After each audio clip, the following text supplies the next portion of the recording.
¿ya? Y se asocia también a fracturas en huesos osteoporóticos ya en adultos mayores. Lo importante de estas fracturas es que generalmente son intraarticulares y obviamente en esta articulación que es una de las principales articulaciones de carga, ¿ya? Entonces, la gran mayoría de las veces cuando están desplazadas el tratamiento es quirúrgico y se hace una reducción abierta con fijación interna. Bien. Después seguimos a la otra superficie articular, ¿cierto? Que es la tibia.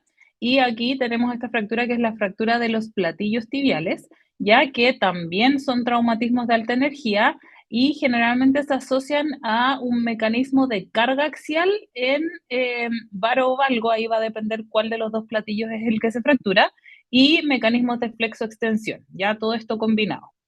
En general, obviamente, como en los platillos tibiales se asientan los meniscos, generalmente se asocian a roturas meniscales, y como son traumatismos de alta energía, también puede haber asociación a lesiones del ligamento cruzado anterior. Esta, dígame, No se No se está ve bien la viendo la presentación. presentación. no se está presentando bien, a ver, espérenme. ¿Qué están viendo? Como la parte inicial ¿El del papel. título? Ah, el título nomás. Ya, espérenme.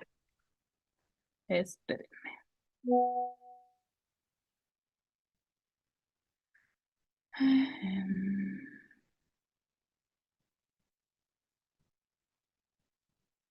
¿Por qué?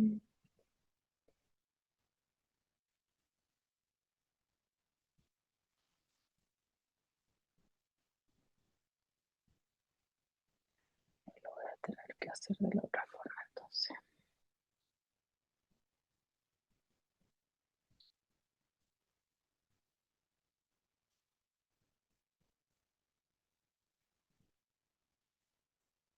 ¿Ahí sí? Sí, ahí sí. Ya. Entonces, bueno, seguimos con los platillos tibiales ya. En general, las fracturas de la pierna, ya de huesos largos, como sangran mucho, tienen riesgo de síndrome compartimental, ¿cierto? Recuerden que al estar rodeados de fascias, cualquier aumento de la presión dentro del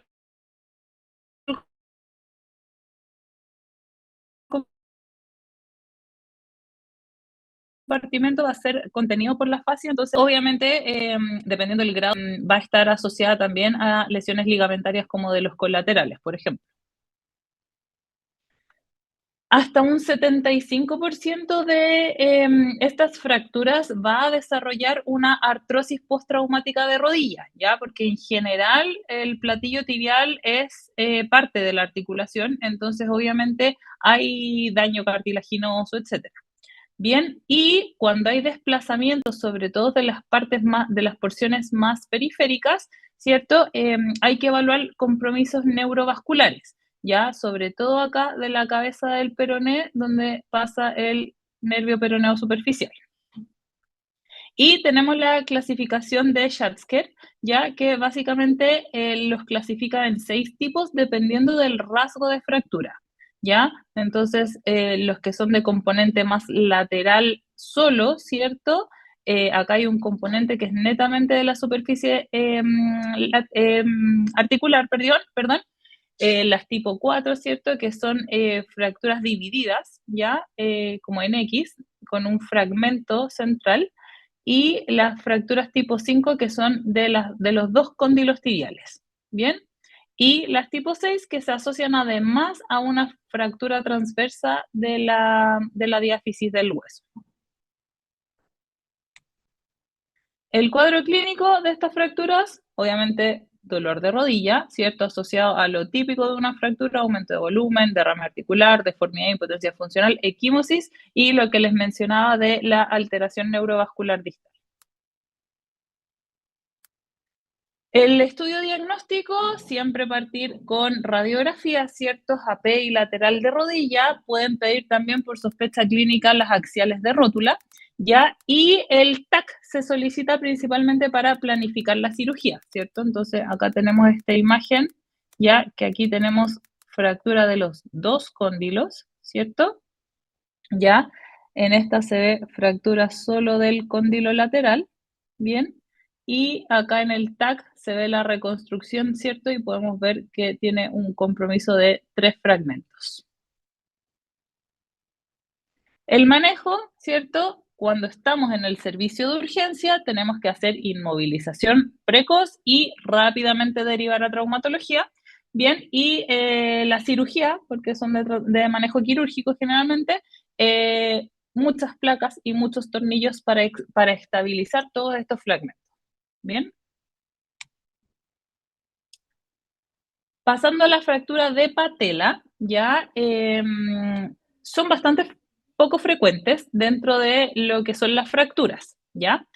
Y pueden ser por mecanismos directos cuando tenemos, por ejemplo, un golpe directo sobre la patela y estos generalmente van a presentar fracturas conminutas de la patela.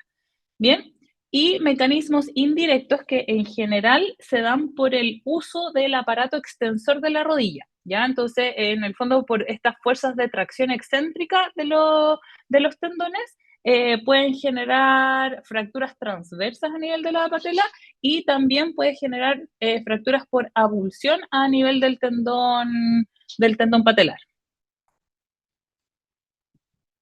El cuadro clínico, lo mismo, aumento de volumen, derrame, generalmente es un aumento de volumen que es suprapatelar, entonces se puede confundir, por ejemplo, con una bursitis suprapatelar, va a generar deformidad, ustedes al palpar la patela van a sentir el gap, porque al ser un hueso muy superficial, uno puede palparlo fácilmente, y puede generar limitación funcional a la extensión de rodilla cuando hay compromiso del aparato extensor, por ejemplo, en una abulsión completa. Y la mayoría de las veces esta fractura se reduce de forma espontánea. El manejo puede ser ortopédico en fracturas que son poco desplazadas o cuando el aparato extensor está conservado y quirúrgico cuando no se cumplen estos criterios y ahí lo que se hace es esta técnica que es el obenque, que básicamente es estabilizar la patela con muchos alambres, bien, y cuando hay desinserción del tendón patelar, por ejemplo en esta radiografía de acá abajo que tenemos una abulsión del polo distal de la rótula, se puede hacer reinserción del tendón. ¿Ya? Ahora eso va a depender de qué tan retraído esté el cabo del tendón. Pasamos ahora más abajito a las fracturas de la diáfisis de la tibia. ¿Ya? Estas fracturas, al contrario de las otras, son traumatismos de baja energía, ya los que van a generar fracturas espiroideas, o también, obviamente, traumatismos de alta energía que van a ser fracturas transversas y conminutas. Las fracturas de la diáfisis tibial en general son fracturas expuestas y esto también por un mecanismo de que la tibia está bastante expuesta al exterior. Bien. Y el manejo en general se puede hacer reducción, inmovilización con yeso y descarga por un mes, seguido después por yesos u órtesis funcionales que permitan la carga. Bien, y cuando no se pueda, cuando son fracturas muy complejas, muy desplazadas, muy conminutas, se puede intentar con un clavo endomedular o cuando ya son fracturas expuestas de frentón, se usa un fijador externo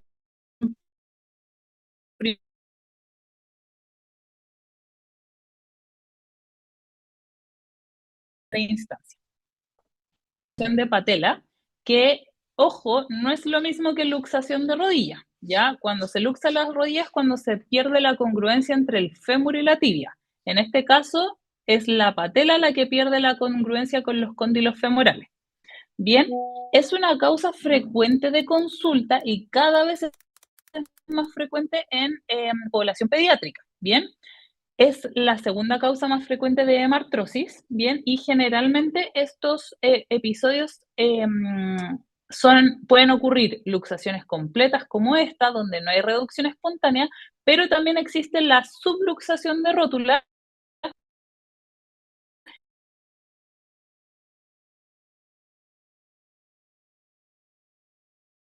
que muchas veces es una subluxación recidivante, nota que se vuelve a poner bien, es mucho más frecuente en mujeres y casi siempre la luxación es hacia lateral, ¿ya? Y esto es más que nada por un componente biomecánico en relación a la forma del cóndilo femoral lateral, que es un poco más aplanado, entonces permite el desplazamiento hacia lateral, y además por las fuerzas de tracción del tendón, de los tendones, que en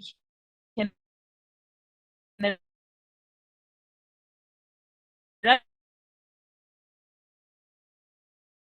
tienen más fuerza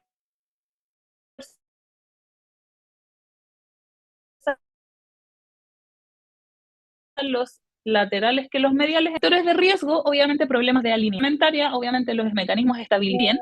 Cuando tenemos patelas altas, porque efectivamente se sale de su carril normal en el fémur, entonces tiene menor sujeción ósea.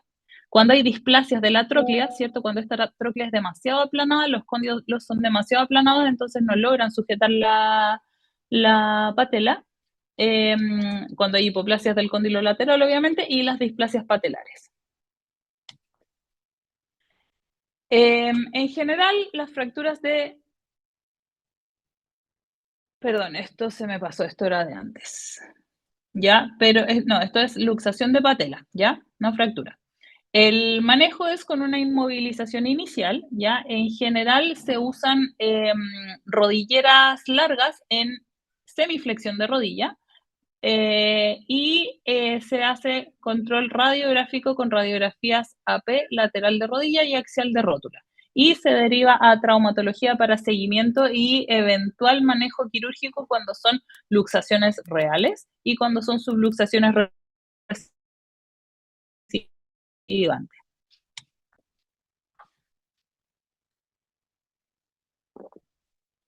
Bien.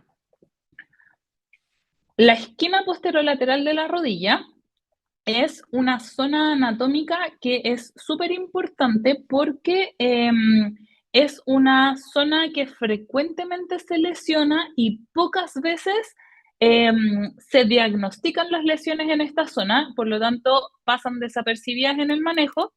Y tenemos pacientes con dolor crónico de rodilla que los han tratado por menisco, que los han tratado por 15, del colateral, por muchas cosas, pero el paciente sigue con dolor, ¿ya? Y en el fondo estas estructuras son estructuras estabilizadoras de la rodilla. Entonces, si hay alguna disfunción en cualquiera de estos elementos, me puede generar gonalgia crónica. Bien, entonces aquí tenemos estructuras ligamentosas como el colateral lateral, el popliteo posterior, ¿cierto? Estructuras tendíneas como el popliteo, el bíceps femoral, el tracto iliotibial, ¿cierto? Y estructuras musculares como el popliteo y el bíceps femoral. Y como les decía, su función es estabilizar la rodilla. Bien. Generalmente se lesionan por traumatismos con fuerzas dirigidas a la cara anteromedial de la rodilla, ¿ya? Entonces, en el fondo, por ejemplo, un golpe en la cara anteromedial me va a generar una distracción de la esquina posterolateral y eso me va a generar la lesión. Bien, y se van a manifestar por este dolor en la cara lateral y posterior asociado a inestabilidad y limitación funcional. Seguimos entonces con las lesiones ligamentarias y aquí vamos a hablar de las lesiones de los ligamentos cruzados. ¿Ya? La lesión del ligamento cruzado anterior yo creo que es una de las más conocidas y habladas, ¿cierto? Principalmente por esto, ¿cierto? Porque es la típica lesión del futbolista. Es la primera causa de hemartrosis, ¿ya? Y generalmente el mecanismo es esto: rotación sin contacto y un valgo forzado. Es más frecuente en mujeres, ya, pero masivamente se ven más casos de hombres, pero es más frecuente en mujeres. Y se asocia frecuentemente a lesiones meniscales, lesiones del colateral medial, lesiones de la esquina posterolateral, la fractura de Segon, que es una fractura ahí del cóndilo tibial, y fracturas anterolaterales del cóndilo femoral. ¿Sí? Ahí tenemos la fractura de Segon, ahí ese fragmentito de huesito. Entonces, el estudio diagnóstico en urgencias, lo primero que vamos a hacer es solicitar radiografías, ¿cierto? Y eso más que nada nos va a permitir descartar cualquier fractura asociada como esta, ¿sí? Y de forma diferida se va a hacer la resonancia. ¿Y por qué de forma diferida? Porque habitualmente estas fracturas, como les decía, es la primera causa de hemartrosis y generan un derrame articular importante. Y si tenemos mucho derrame articular, puede que no logremos ver completamente el cruzado anterior en las imágenes intraarticulares, ¿ya? Entonces uno tiene que esperar un poco antes de poder hacer la resonancia para confirmar el diagnóstico y evaluar obviamente otras lesiones, como les decía, de la esquina posterolateral, del colateral medial, etc. El manejo inicialmente es conservador, obviamente protección, elevación, reposo, hielo, compresión, etcétera. Analgesia, obviamente, ya aquí hay todo un tema controversial, ya sobre todo en estudios hechos en Estados Unidos, porque se dice que los traumatólogos tienen una muy alta indicación de opiáceos para este tipo de lesiones y que generan dependencia, ¿ya? Y adicciones, ¿ya? En general, con los opiáceos que manejamos nosotros, que son las mezclas, por ejemplo, de tramadol con paracetamol, que son dosis bastante bajitas, eso no se da tanto, ¿ya? Entonces sería prudente iniciar manejo con opiáceo o de frentón con AINES, ¿bien? Y carga parcial con bastones. Esto es importante porque efectivamente el paciente va a tener una inestabilidad de rodilla, ¿bien?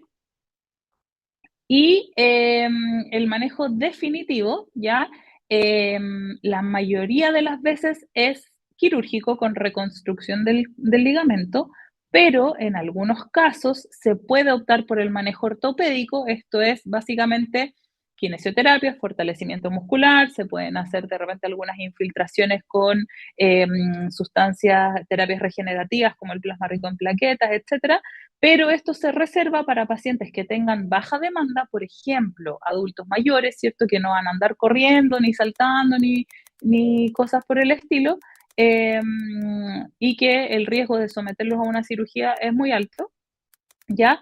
O pacientes que clínicamente no tengan tanta inestabilidad. O sea, ustedes le hacen un Lachman, por ejemplo, y la verdad es que no les parece que haya mucha traslación anterior de la tibia, ¿cierto? Le hacen pruebas funcionales y la verdad es que no ven tanta inestabilidad. En esos pacientes se puede probar tratamiento conservador, siempre garantizando en el fondo un enfoque importante en el fortalecimiento muscular para que en el fondo el músculo cumpla la función que no está cumpliendo el ligamento. Generalmente en deportistas de alto rendimiento se operan casi todas. El cruzado posterior ya es bastante frecuente, ya hasta un 20% de todas las lesiones ligamentarias y habitualmente está subdiagnosticado porque clínicamente, aparte del dolor, no es tan sintomático. Bien, generalmente se da por mecanismos de golpes directos sobre la tibia proximal con la rodilla flectada, lo que va a generar una traslación posterior de la tibia, ¿cierto? O, como ven en la foto, mecanismos de hiperextensión o hiperflexión. Y generalmente también se asocia a lesiones de la esquina posterolateral y luxaciones de rodilla. El estudio diagnóstico, igual que para el cruzado anterior, partimos con las radiografías, pero la resonancia se hace de forma diferida. Y el manejo, en su gran mayoría, es conservador, con inmovilización por 2 a 4 semanas en extensión, ¿cierto? Con un tope posterior, porque ahí es donde tenemos el problema. Se hace carga parcial y kinesioterapia. Y en los casos donde hay lesiones asociadas, lesiones grado 3 con inestabilidad, que a pesar del tratamiento ortopédico queden con inestabilidad residual o cuando haya presencia de fracturas por avulsión, ahí se opta por el manejo quirúrgico con reconstrucción del ligamento.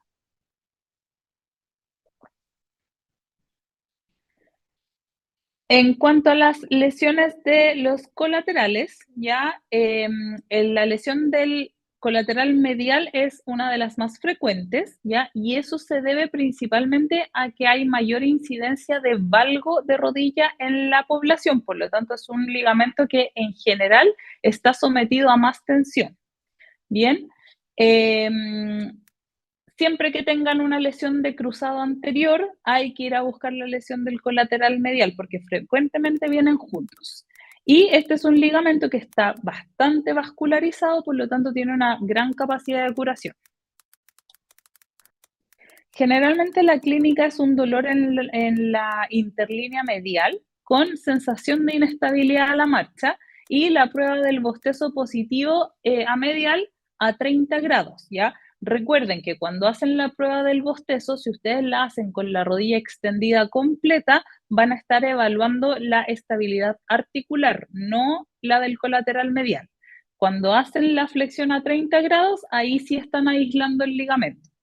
Bien, y la clasificación es como cualquier lesión ligamentaria, ¿cierto? En 3 grados, ¿ya? Pero la grado 3 ya es cuando tenemos una inestabilidad objetiva de la rodilla. Entonces, el manejo generalmente, como cualquier esguince, ¿cierto? Es ortopédico. Las grado 1 se hace el PRICE, ojalá no inmovilizar estas rodillas y hacer kinesioterapia rápida. El grado 2, también partimos con el PRICE, aquí sí tenemos que inmovilizar la rodilla en extensión, ¿cierto? Se puede hacer con una rodillera articulada o una rodillera de yeso, pero idealmente no más de una semana. Y el retorno podría ser a las 2 a 4 semanas. Y el grado 3, ya aquí la inmovilización tiene que ser más prolongada, por lo que le decíamos que había una inestabilidad evidente, ¿ya? Y recién ahí podríamos comenzar con la kinesioterapia. El manejo quirúrgico generalmente se da cuando hay lesiones multisegmentarias y cuando hay lesiones asociadas, ¿ya? Cuando hay lesiones completas con desplazamiento superficial del cabo del ligamento. En el fondo, lo que pasa es que generalmente pasa por debajo de la pesancerina, pero cuando se corta, se solapa y queda arriba. Entonces ahí tiene poca capacidad de curación. Si es que lo dejamos ahí arriba, entonces lo que hay que hacer es recolocarlo. Y cuando hay inestabilidad residual. En cuanto al colateral lateral, ya su lesión aislada es muy poco frecuente y generalmente se asocia a lesiones de la esquina posterolateral o del cruzado posterior. Y el mecanismo es lo contrario, es un varo forzado. El cuadro clínico es bastante similar, ¿ya? Y aquí, como les mencionaba antes, tenemos que evaluar el compromiso del peroneo o fibular común, que pasa justo por arriba de la cabecita del peroné, que es donde se inserta aquí el ligamento. ¿Bien? El estudio, radiografías que normalmente están normales, ¿ya? La resonancia es la que confirma el diagnóstico y revela lesiones asociadas. También se puede hacer la ecografía, pero la ecografía es operador dependiente, entonces para estos casos que queremos evaluar la esquina posterolateral, es mejor hacerlo con resonancia. Y se pueden hacer radiografías con estrés, donde básicamente se les hace un varo forzado y se ve en el fondo si hay desplazamiento significativo. El manejo ortopédico la mayoría de las veces, lesiones que no tengan inestabilidad, y aquí se inmoviliza también en extensión o con rodillera articulada, también va a depender del grado del esguince, y kinesioterapia. Y el quirúrgico, lo mismo, lesiones con inestabilidad residual, cuando hay combinación de lesiones, sobre todo de la esquina posterolateral, y aquí las alternativas van a diferir un poco de si es una reconstrucción aguda, donde se hace reparación, o una cirugía ya con una lesión más crónica, donde se hace una reconstrucción.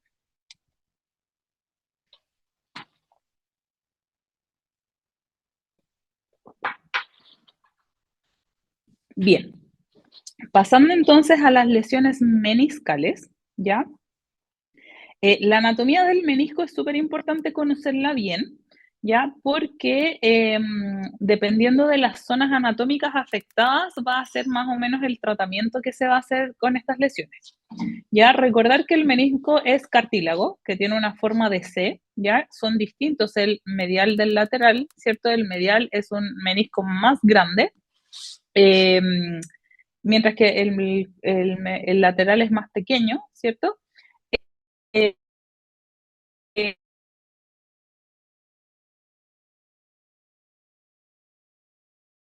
Y estos cumplen una función importante en la estante, sobre todo cuando observamos pacientes jóvenes con lesiones meniscales. Antiguamente el tratamiento de cualquier lesión meniscal era la meniscectomía total. ¿Y qué pasaba? Dejábamos al paciente sin este estabilizador, por lo tanto el paciente que se operaba de menisco a los 25 años, a los 35 años ya tenía una artrosis severa. ¿Ya? Y eso es lo que pasa, como la rodilla pierde su estabilización, en el fondo el daño degenerativo articular se acelera. Bien, entonces cada vez se han ido cambiando más las técnicas quirúrgicas y actualmente se opta por la reparación meniscal o la sutura meniscal, las meniscectomías parciales, ojalá lo menos resectivas posible, y el tratamiento más conservador. Entonces, los mecanismos, lo más frecuente es en jóvenes con traumatismos deportivos, ¿cierto? Con este varo o valgo asociado a una rotación con el pie fijo, porque ahí lo que ocurre es que se pinza este menisco, ¿cierto? Y generan las roturas. Y en adultos mayores ocurren las roturas degenerativas, ¿ok? Y tenemos todos estos tipos de roturas, ¿cierto? Las roturas verticales, las roturas en asa de balde, ¿cierto? Cuando son simples o dobles, las roturas horizontales, oblicuas o radiales, ¿cierto? Y las roturas que tienen pedículos, ¿ya? Y generalmente las que producen más problemas son las en asa de balde, porque este flap puede pinzarse y generar bloqueos, y estos pedículos que en el fondo pueden desprenderse y quedar fragmentos intraarticulares. Aquí les puse un recuerdo, ¿cierto?, de las pruebas más frecuentes para evaluar las lesiones meniscales, que son las pruebas de McMurray y de Apley, ya que básicamente lo que buscan es un pinzamiento meniscal, ¿ya? Y obviamente tenemos que tener un dolor compatible con una lesión meniscal, que generalmente es un dolor en la interlínea, ¿ya? Pueden o no tener derrame articular, no es patognomónico, y el dolor generalmente es al rotar la rodilla. Pueden generar bloqueo articular, ¿ya? Y como les decía, las pruebas especiales. El diagnóstico de estas lesiones es clínico radiológico. Obviamente el estudio imagenológico nos va a ayudar a ver qué tipo de lesión es. ¿Ya? Si se fijan acá hay un corte axial de la rodilla, ¿cierto? Estos triangulitos negros son los meniscos, ¿bien? Y si se fijan, acá en el cuerno posterior del menisco vemos esta estructura negra, ¿cierto? Que tiene una línea blanca en su interior. Esa es una rotura meniscal. El manejo, primero tenemos que fijar los objetivos, que principalmente es aliviar el dolor y evitar que la lesión empeore y que en el fondo progrese a otros tipos de daños. En general, se prefiere manejo conservador en lesiones que son estables, es decir,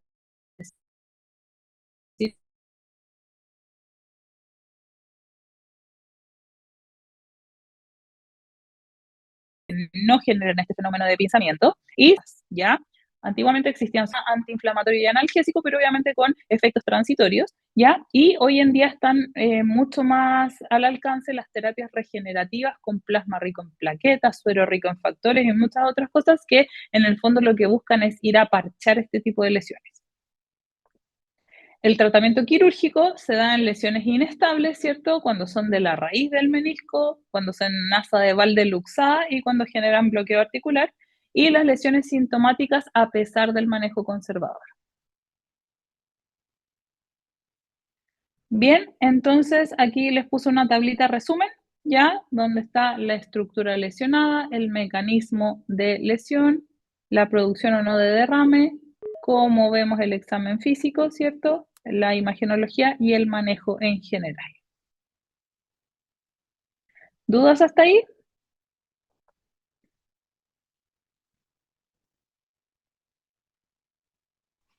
Profe, es que no entendí bien el manejo de lo último que dijo porque se le escuchó un poco cortado en el... ¿De menisco? Sí. Ya. Cuando son Ahora. lesiones estables, ¿ya? Es decir, que no me generan principalmente el bloqueo articular o no hay inestabilidad clínica en la rodilla por lesiones asociadas, el tratamiento es conservador con kine, ¿ya? Más que nada fortalecimiento muscular para estabilizar la rodilla y las infiltraciones, ¿ya? Que ahí tenemos miles de opciones de infiltraciones, pero básicamente las que más se usan para meniscos son los corticoides, que solo tienen un potencial antiinflamatorio y analgésico transitorio, ¿ya? Pero lo que está muy en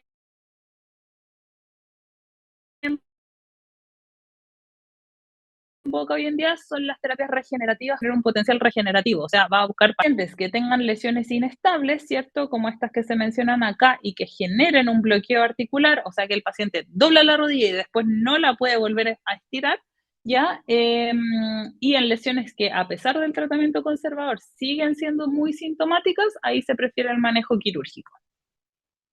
¿Sí? Sí, gracias. Y ahí el cuadrito resumen. Bien, entonces vamos a hablar un poco de patología degenerativa de la rodilla, ya principalmente la gonartrosis. Ustedes saben que la artrosis en general es una degeneración del cartílago articular, bien, y que en la rodilla se correlaciona positivamente con la existencia de lesiones previas, como les decía, sobre todo lesiones meniscales por la pérdida de estabilidad en la rodilla.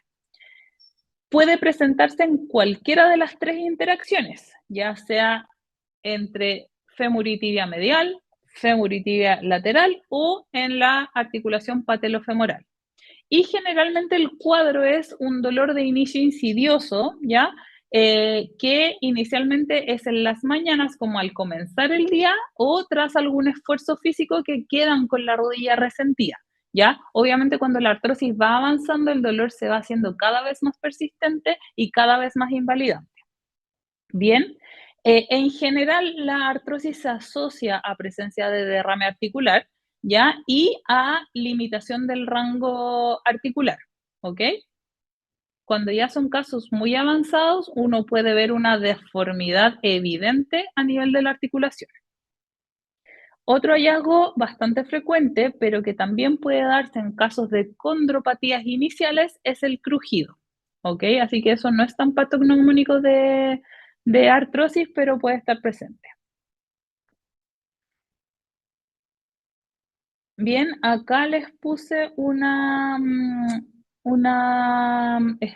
escala de graduación radiográfica de la artrosis, ¿ya? Que básicamente lo que va a evaluar es el espacio articular, ¿cierto? La presencia o no de osteofitos, ¿cierto? Acá, presencia o no de osteofitos y la presencia o no de signos de artrosis, que son que lo mencionamos el otro día, la esclerosis subcondral, los quistes subcondrales, ¿cierto? Etcétera. Entonces, el diagnóstico de artrosis es principalmente clínico, ¿ya? Las radiografías básicamente nos van a ayudar a evaluar si hay deformidades angulares importantes que requieran manejo quirúrgico, ¿ya? Pero aparte de eso no nos van a determinar el manejo. ¿Por qué? Yo puedo tener un paciente con una artrosis radiográficamente en estadio 1 muy sintomático y puedo tener un paciente con una artrosis estadio 4 radiológico que la verdad es que tiene buen rango, tiene una calidad de vida decente, etcétera. Entonces, no por tener una artrosis grado 4 significa que a ese paciente le vamos a poner una prótesis, ¿ok? Esto, por eso es importante que el diagnóstico es clínico. Y el manejo, obviamente, partir con el manejo inicial de toda artrosis y recordar que esta es una patología GES en mayores de 55 años. Bien, es importante el control del peso en el sentido de que es una articulación de carga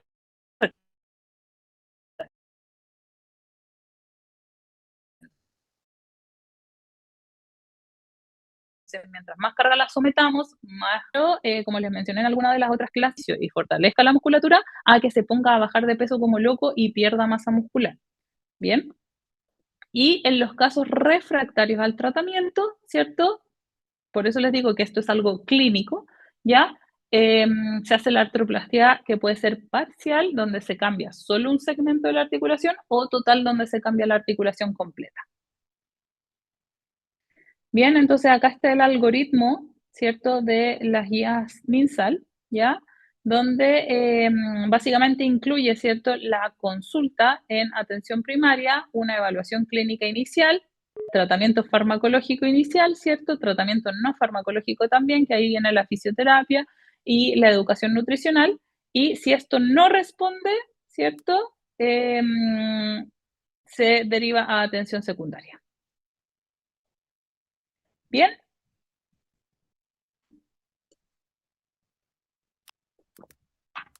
Vamos entonces con patología de tobillo y pie.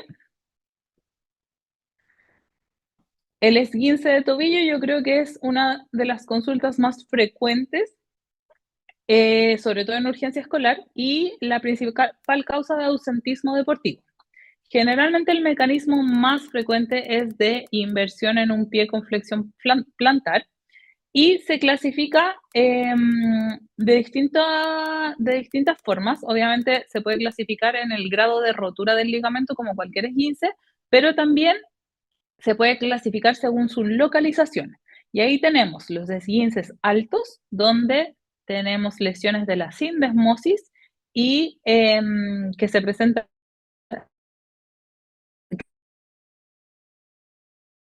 que corresponden al 1 al 10% de los esguinces frecuentes, donde tenemos las anterior, ¿ya? Y del calcáneo fibular, o el peroneo calcáneo, ¿ya? Entonces, recordar obviamente la compleja anatomía ligamentaria del tobillo, ya que cualquiera de estos ligamentos se puede romper en un esguince, ya, pero el talofibular anterior, ¿cierto? O calcáneo fibular anterior es el que más frecuentemente se lesiona, seguido de el tibio, perdón, el calcáneo fibular, ¿cierto? Y el tibio fibular posterior. Ya, eso, como en ese orden. Primero se lesiona después y después este. O sea, las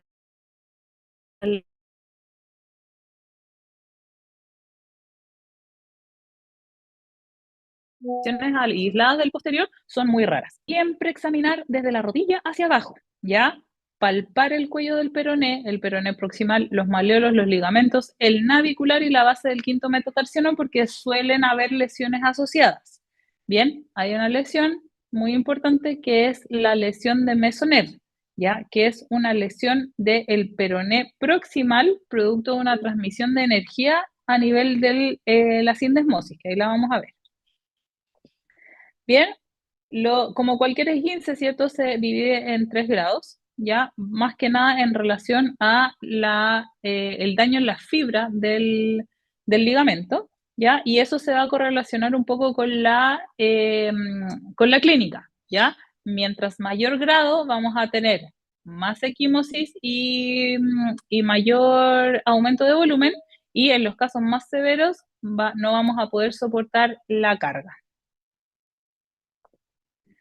Tenemos los criterios de Ottawa, que básicamente nos van a indicar cuándo se debe o no pedir una radiografía cuando tengo un paciente que consulta por un esguince de tobillo, ¿ya? Y aquí tenemos varios criterios, ¿ya?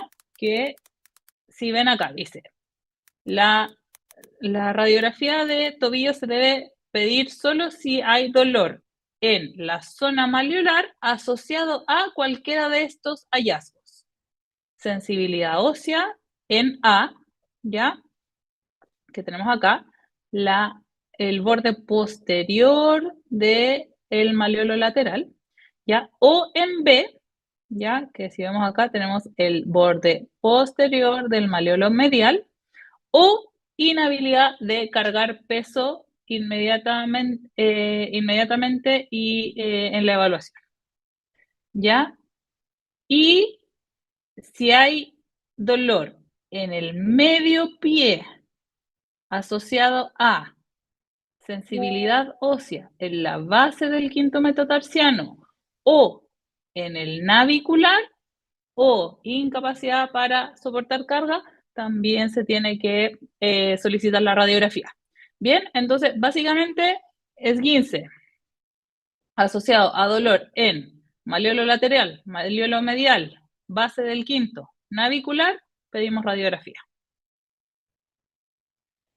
El manejo va a ser ortopédico siempre en todas las lesiones, ¿ya? Incluso en los grados 3, ¿ya? Y aquí tenemos fases tempranas donde básicamente vamos a trabajar ejercicios de rango articular, propiocepción y musculatura estabilizadora, y una fase de fortalecimiento donde ya empezamos a hacer entrenamientos más neuromusculares y de fuerza. Bien, el manejo quirúrgico, aquí hay distintas técnicas, ¿cierto? Que pueden ser reconstrucciones o transferencias tendines, etcétera. Y se va a dejar netamente para esguinces con dolores refractarios y inestabilidad. Bien, y se puede hacer también artroscopía en esguinces recurrentes con dolor crónico asociado a fenómenos de pinzamiento, ¿ya? Tanto del ligamento tibio peroneo astragalino inferior o del pinzamientos posteromediales de tobillo.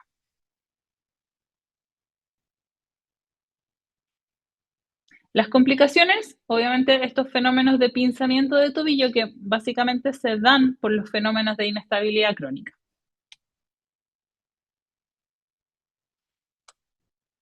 Pasando entonces a la fractura de tobillo, ya tenemos que tiene una incidencia cercana a los 200 casos al año y tiene una distribución bimodal.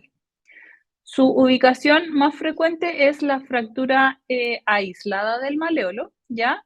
Pero también puede ser bimaleolar o trimaleolar. Y el mecanismo general son lesiones por torsión del tobillo.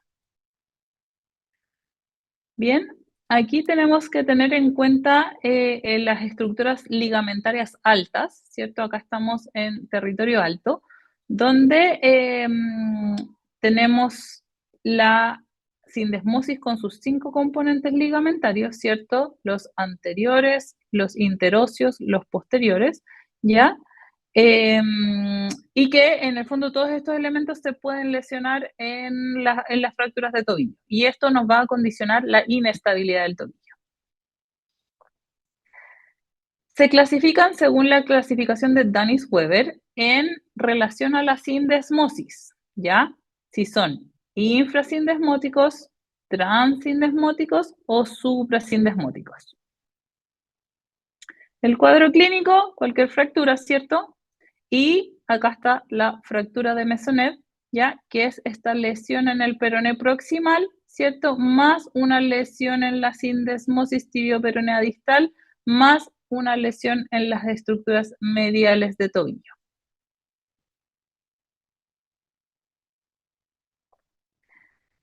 El estudio diagnóstico se da con las radiografías AP lateral, la radiografía de mortaja, que es esta de acá, que en el fondo nos permite ver toda la articulación tibio-astragalina, ¿cierto? Y de pierna, para evaluar efectivamente la fractura de Mesonev.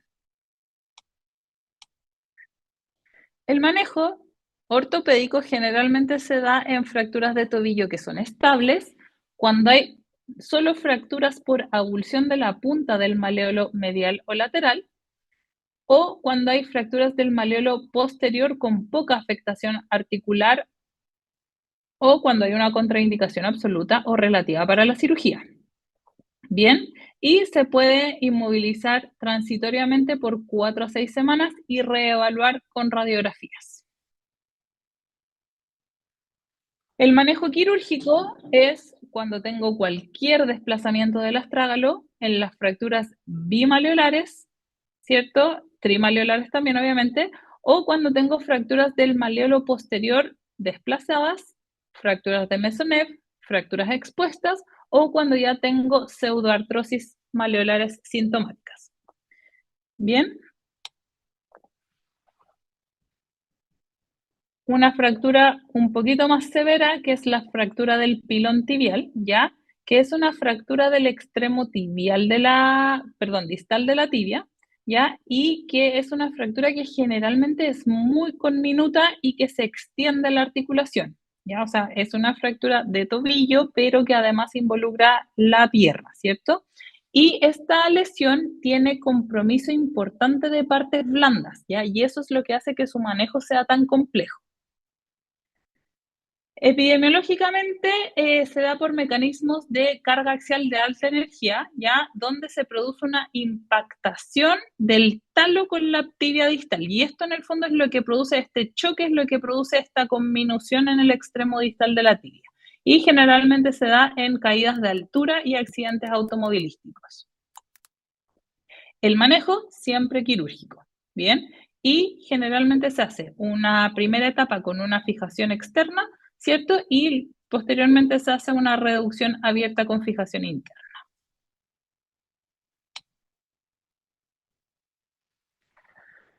Pasando entonces a las roturas del tendón de Aquiles, ya son lesiones poco frecuentes, que son más frecuentes en hombres entre la tercera y cuarta décadas, bien, y los factores de riesgo de esta lesión son principalmente los llamados weekend warriors, ya que es típico hombre que juega la pichanga el domingo, pero el resto de la semana no hace nada, ya, entonces típico, pega un pique y siente un estallido en la región posterior de la pierna asociado a limitación funcional. También se asocia al uso de fluoroquinolonas porque se ha visto que generan una debilidad a nivel de los tendones, principalmente del tendón de Aquiles, y las infiltraciones repetidas con corticosteroides, ¿ya? Generalmente son pacientes que han sido tratados, maltratados por tendinopatías aquilianas, bursitis retrocalcáneas, con múltiples inyecciones de corticoides y que llega un momento en que el tendón ya está demasiado débil y se rompe, ¿bien? Y los mecanismos, generalmente, como les decía, eventos deportivos, lesiones traumáticas, cuando hay una flexión plantar forzada o cuando hay una dorsiflexión violenta, cuando el pie está en flexión plantar. Entonces, el paciente siente esta sensación de pop, lo describe el paciente como un balazo, un piedrazo en la región posterior inferior de la pierna, asociado a debilidad y dificultad para caminar, dolor en el talón, y aquí también, como es una estructura bastante superficial, pueden palpar en el fondo el gap, ¿ya? Y esto va a generar debilidad a la flexión plantar y un aumento de la dorsiflexión pasiva del pie. ¿Ya? O sea, si ustedes acuestan al paciente, van a ver que el paciente lesionado va a estar más dorsiflectado que el talón sano. Así. Bien, aquí tenemos estos dos signos, ¿cierto? El de Matles, que era el que les decía, y el signo de Thompson, que básicamente si ustedes acuestan al paciente en prono y le comprimen el gastrocnemio, el pie debería moverse, ¿ya? Por contracción. Cuando hay roturas del Aquiles, obviamente no hay continuidad con el músculo, entonces no se mueve. El manejo quirúrgico, ya que puede ser abierto, pero ahora se están desarrollando mucho estas técnicas percutáneas, ya que andan bastante bien, dejan menos cicatriz porque esta es una zona mal irrigada, entonces las cicatrices tienden a quedar bastante mal, entonces se prefiere este abordaje más, menos invasivo. Complicaciones, como les decía, mala cicatrización por lo mismo, ¿cierto? Por la mala irrigación. Y los factores de riesgo, tabaquismo, ser mujer y el uso de corticoides nuevamente.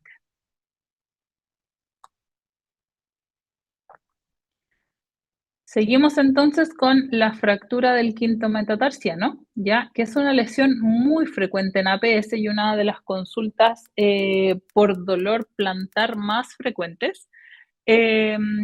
Si dividimos el metatarso en zonas, ¿cierto? Esta zona de acá, que es la zona más proximal, es la que más frecuentemente se lesiona. Bien, y dependiendo de la zona, se han descrito distintos mecanismos de lesión, siendo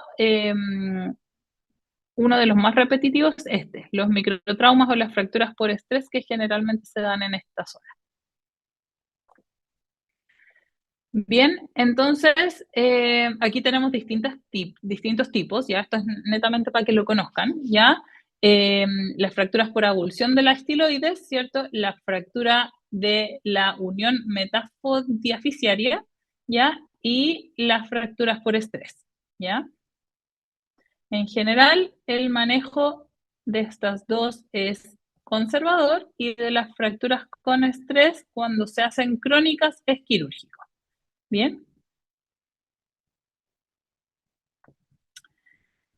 Ahora vamos a hablar de dos entidades que son importantes de lesiones del medio pie, ¿ya? Uno es la luxofractura de Lisfranc, ¿ya? Que se da en el ligamento de Lisfranc, que es entre la cuña medial y el segundo rayo del metatarso, ¿bien? Y se produce esta lesión de este ligamento del Lisfranc, que es el ligamento interóseo. Y sus manifestaciones son súper variadas, ¿ya? Desde solo un esguince hasta luxaciones súper severas. Cuadro clínico, algo súper clásico es esta equimosis plantar con sensibilidad sobre la articulación tarso-metatarsiana y que si ustedes le hacen pruebas de estabilidad, ¿cierto? Hay una subluxación dorsal.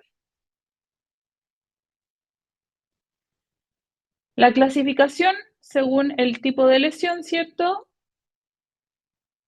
Ya, aquí yo me voy a fijar más que nada como en la incongruencia total o parcial, ¿cierto? Pero principalmente en la separación entre el primer y segundo rayo. El diagnóstico se hace con radiografías, donde, como les decía, vamos a ver un ensanchamiento en el intervalo del primer y el segundo rayo. ¿Ya? Si se fijan, si comparamos estos dos pies, ¿cuál es el que tiene el Lisfranc? ¿El izquierdo o el derecho?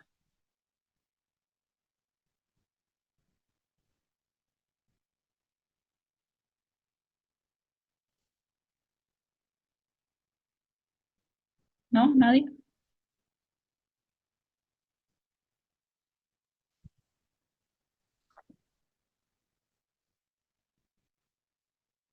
Bueno, aquí tenemos una luxación superior, ¿cierto? Y acá tenemos un Lisfranc a derecha. El manejo siempre se deriva en estas fracturas porque la gran mayoría son de manejo quirúrgico, ¿ya? Solo algunas pocas no desplazadas y que son estables con carga se pueden manejar de forma ortopédica, pero en general el manejo es quirúrgico. Por otro lado, tenemos la luxofractura de Chopard, que en este caso, Lisfranc era acá arriba, ¿cierto? Y Chopard es en la articulación medio-tarsiana, ¿cierto? Entre el talo y el navicular y el calcáneo y el cuboides. Es frecuente en accidentes de tránsito o en deportes y lo característico es que produce una deformidad importante.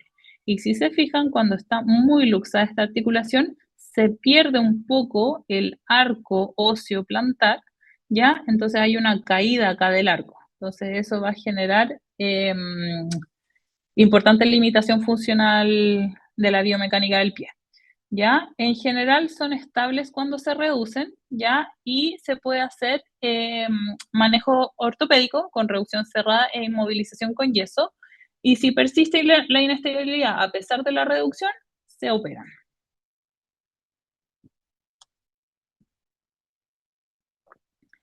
Vamos a hablar un poquito de fascitis plantar, que también es una causa muy común de consulta, ¿ya? Y que tiene un pic de presentación entre los 40 a 60 años.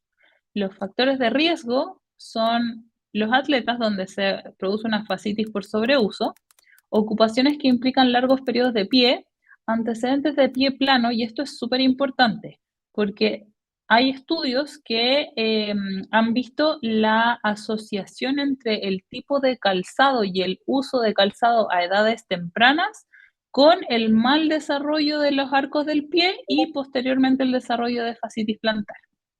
Y la obesidad. Un tercio es bilateral y hay que sospechar siempre artritis seronegativas. El cuadro clínico es un dolor intenso, sobre todo en la región proximal de la fascia plantar, que generalmente se da cuando uno empieza, en el fondo, a moverse, o sea, en los primeros pasos de la mañana, va disminuyendo parcialmente durante el día y empeora obviamente con ciertas actividades, pero al final del día, ya cuando el paciente logra sentarse después de todo el día, ahí es cuando les duele más. Al examen físico, obviamente hay que evaluar al paciente de pie y en reposo y tenemos que evaluar si hay alteraciones morfológicas del pie. Se palpa el recorrido de la fascia plantar y principalmente el dolor es más intenso en la inserción medial a nivel del calcáneo y que aumenta con estas maniobras de extensión de la fascia, o sea, dorsiflexión del hallux. Bien, y frecuentemente se asocian a acortamientos de toda la cadena posterior. Recuerden que todo esto es una cadena continua de elementos de tejido conectivo que se continúan, ¿ya? Entonces, si tenemos acortamientos de cadena posterior, de gastrocnemios, de Aquiles, etcétera, podemos tener mayor incidencia de fascitis plantar. Bien. El estudio, el diagnóstico es clínico, ¿ya? Pero podemos complementar con ecografías, donde acá tenemos una fascia plantar, acá está el calcáneo, ¿cierto? Esto de acá es la fascia que se ve bastante homogénea, ¿bien? Y delgada, versus el lado sintomático, donde tenemos una fascia engrosada, hipoecogénica, ¿cierto? Que está con signos de inflamación. Las radiografías nos van a servir para descartar otras causas de talalgia, como por ejemplo la presencia del espolón calcáneo, ¿sí? Y el hallazgo de, en el fondo, este espolón o las calcificaciones, la verdad es que no son específicos, ¿ya? Y pueden estar presentes en pacientes asintomáticos. Y esta otra ecografía que nos muestra una alta vascularización de la fascia. Y si sabemos que la fascia es un tejido conectivo que no debería estar vascularizado, esto nos habla en el fondo de una fascia muy inflamada. Bien, el manejo de la fascitis plantar es conservador la mayoría de las veces, ya que casi el 95% de los pacientes resuelven al año, ¿ya? Y el manejo es con reposo relativo, kinesioterapia, AINES y control del peso, usar calzado adecuado, y aquí muchas veces tenemos que emitir certificados laborales para que les permitan no usar los zapatos de seguridad, ¿ya? Se pueden hacer, obviamente, elongaciones de la cadena posterior y masajes de la fascia plantar y de la cadena posterior para liberar, obviamente, las adherencias y los acortamientos.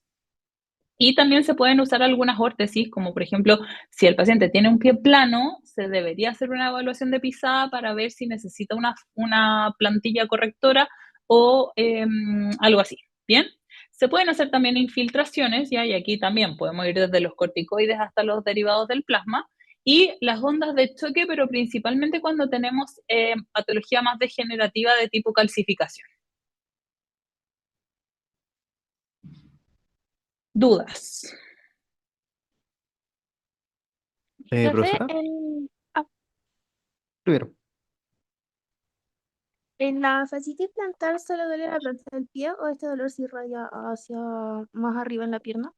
Se puede irradiar por la cara posterior del talón hasta hacia más arriba, pero generalmente parte en la planta del pie. Ahora es frecuente que se asocie también a tendinopatía del Aquiles y todo, entonces obviamente hay que evaluarlo todo.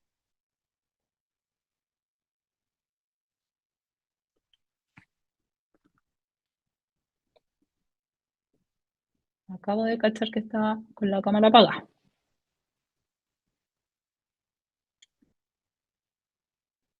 Profe, Ujú. ¿la fascitis plantar tiende a dar en un solo pie o en ambos? Es más frecuente unilateral. Cuando Ah, es bilateral hay que sospechar que puede haber algo inflamatorio detrás. mm. Profe, ¿cómo era eso de ver ¿Sí? como entre el primer y segundo rayo en una fractura del Lisfranc? Vamos de nuevo. Les pregunté y nadie me pescó. Espérenme.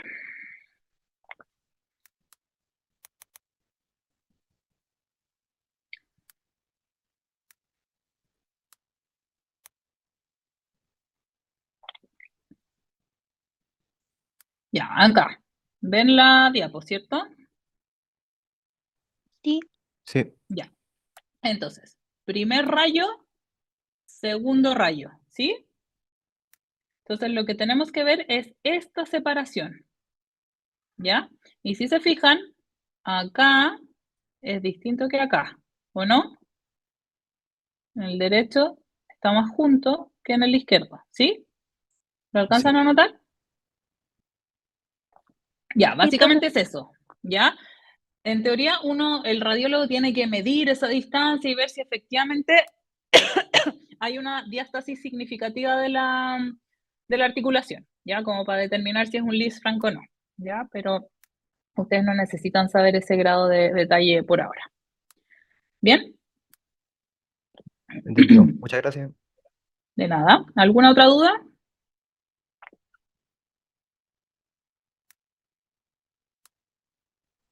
Yo tengo una duda sobre el pie plano. ¿Ya? ¿Esto se puede curar o mejorar? ¿Y como qué tan efectivas son las plantillas ortopédicas? Es bastante controversial, ¿ya? En general, lo que uno tiene que evaluar con un pie plano es si es un pie plano rígido o flexible, ¿ya? En primer lugar. El pie plano flexible es básicamente ese, que tú cuando examinas al paciente de pie sin hacer nada, tiene una caída del arco plantar, pero cuando el paciente camina o se pone en punta de pies, se le forma el arco, ¿ya? Ese es un arco plantar, un pie plano flexible, y ese no requiere tratamiento en general, ¿ya? Cuando son pie planos rígidos que generan alteraciones de la alineación del tobillo, por ejemplo, un retropié valgo o alteraciones más hacia arriba, ya efectivamente hay que hacer una evaluación de pisada, donde lo que hacen hoy en día con tecnología de escáner de Footscan, ¿cierto? Y cosas así, es ver las superficies de carga a nivel de tu pie, ¿ya? Y según eso se ve si la carga se está distribuyendo de forma correcta en las superficies del pie o no. Y según eso se determina si te podrías beneficiar o no de una plantilla, ¿ya? Cuando los pies planos son flexibles y generan síntomas, se pueden hacer algunos ejercicios eh, para fortalecer un poquito la musculatura intrínseca del pie, y con eso en general las molestias pasan. Cuando los pies planos son rígidos, en general no mejoran mucho con ejercicio, y la plantilla va más que nada orientada a mejorar un poquito la biomecánica del pie, pero no te van a solucionar el problema. Ya en el Profe, fondo es como... si ¿Sí? esta plantilla tiene que ser como hecha a medida para cada persona o son estándar? Absolutamente. No, a medida. Ya.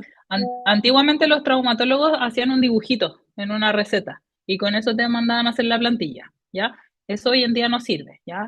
Te hacen un escáner de tu pie, ¿ya? Donde miden exactamente cuánto real se necesita acá, cuánto ajuste necesita acá, etc. Y ahí te diseñan tu plantilla, ¿ya?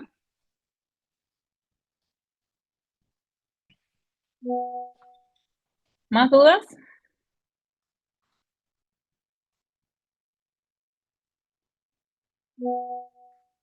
Bien, nos damos un par de minutitos y seguimos con la segunda parte.